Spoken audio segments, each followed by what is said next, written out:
Hello everyone, how are you on this Friday afternoon?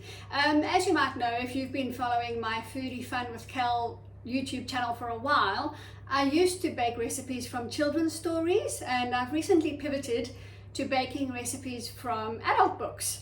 And today I'm actually going to bake a recipe from one of my books. It's only an ebook, it doesn't come in paperback because it's really short. It's only a 90-minute read, and it's called Creating Sparks That Last.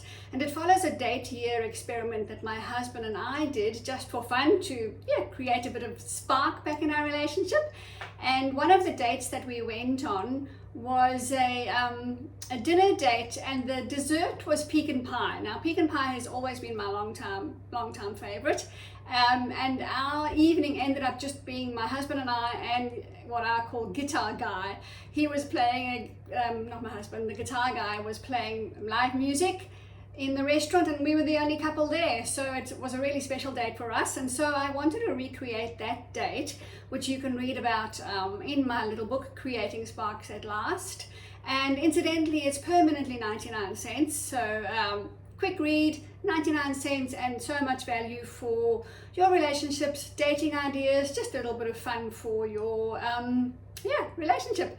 So this recipe that I am replicating is a mini pecan pies, sorry. And I'm making them crustless. That's my version of the mini pecan pies. I'm going to try them crustless. So let's see how we go. So first of all, I do have my recipe written out here, and if you would like it, I will put it in the comments for you, or you can follow along on the video. So I've got 1 cup full of chopped pecans. Please be aware there are nuts. If you're allergic to nuts, don't make this recipe. And I'm pretty sure you can buy chopped pecans from your local grocery store, but I spent 20 minutes chopping these up. So there you go. 1 cup of chopped pecans into our bowl. And then we're going to, I've left the melted butter in the microwave. 1 seckie. Just over here, right next to you, if you can hear the microwave opening and closing. I melted the butter and forgot to bring it to the counter. So next is the pecans, the melted butter, and the recipe specifies stirring with a fork, so that's what I'm going to do. Can you see down there? Yep. So stir the melted butter into the chopped pecans that I painstakingly chopped by hand. Okay, that's all blended. And then a teaspoon of vanilla essence. I've just got that over here as well. So I just want to mix the butter to both sides of the bowl. Make sure all the pecans get coated in the nice melted butter. A teaspoon of vanilla essence. I'll just give it a shake.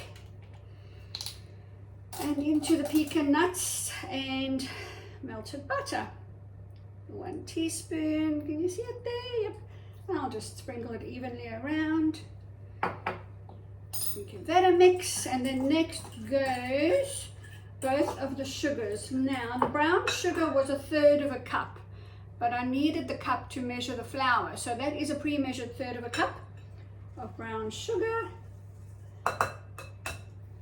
Stir that up, and the white sugar is 1/2 cup, and same thing, I needed the 1/2 cup to melt the butter.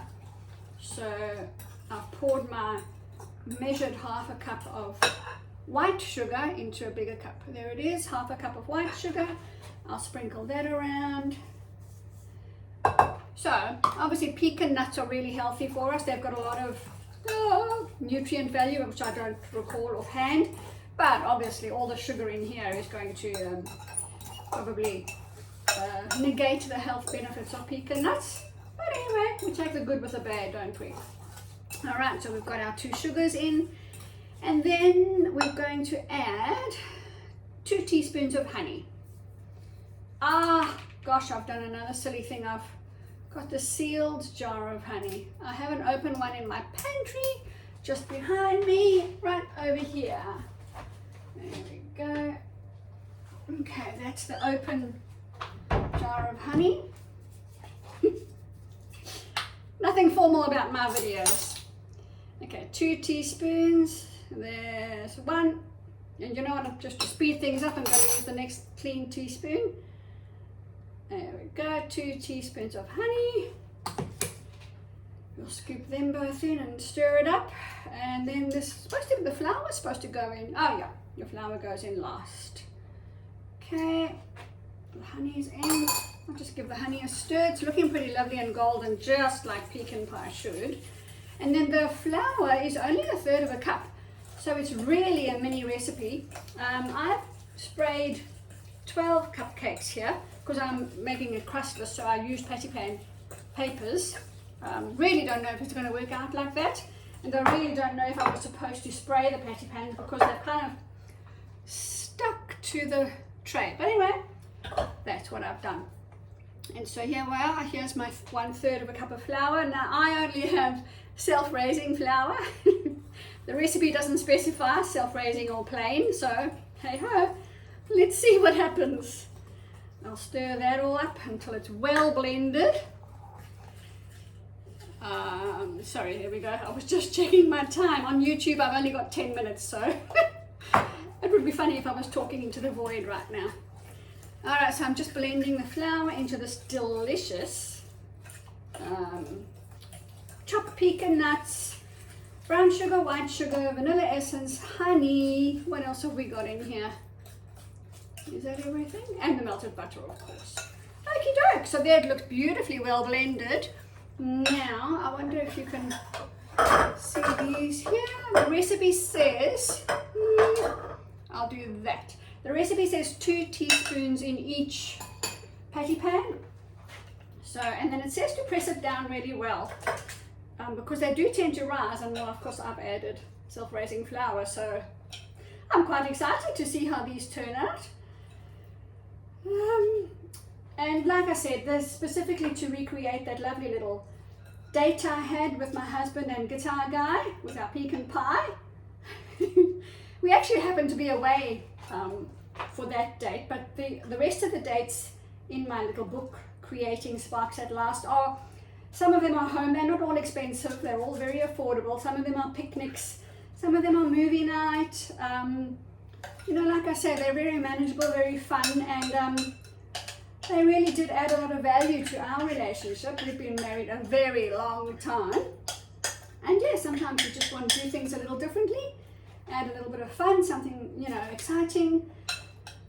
And pecan pie has always been my favorite, so when I saw it on the menu at that restaurant, I was not going to give it up. I think I should just chop these up because they weren't quite 2 teaspoons. And then I preheated my oven to 180 Celsius or 350 if you're on Fahrenheit. And the recipe says to bake them for 15 to 20 minutes, but that includes the crust if I was going to use a crust, and I haven't.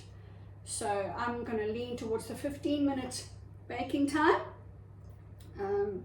Just show you before I press them down, because the recipe does specify to press them down. So I've got 9. I'll take these last 3 out. And then I wasn't going to press them down with half a pecan, but that's what the recipe does say, and I guess to push them down is probably a good idea. So that's what I'm going to do. Push them down with the half a pecan, and I'll lift the pan up and show you that afterwards. So yeah, if you do bake a variation of this recipe, do let me know how it goes. I don't have a crust recipe for you, so if you have one that's fail proof, please share it in the comments below. And yeah, if pecan pie is your favorite, then let me know in the comments too. So there we go, easy as mini pecan pies. So I'm going to pop these in the oven now, and when they come out I'll be sure to show you. In fact, you should be able to see them on the thumbnail of this YouTube video. So thanks for joining me, and I'll also have the link to my little ebook in the comments below, that little book, Creating Sparks at Last, and I do hope you found as much value in it as we did. Thanks for joining me. Oh, and sorry, the most important reason is because on Sunday, the 18th of August, it's International Couples Day. How could I forget? That's the whole reason I did the baking and wanted to share my book with you. So plan something fun for International Couples Day on Sunday, the 18th of August. And again, let me know in the comments what you came up with. Cheers, thanks for joining me. Bye for now.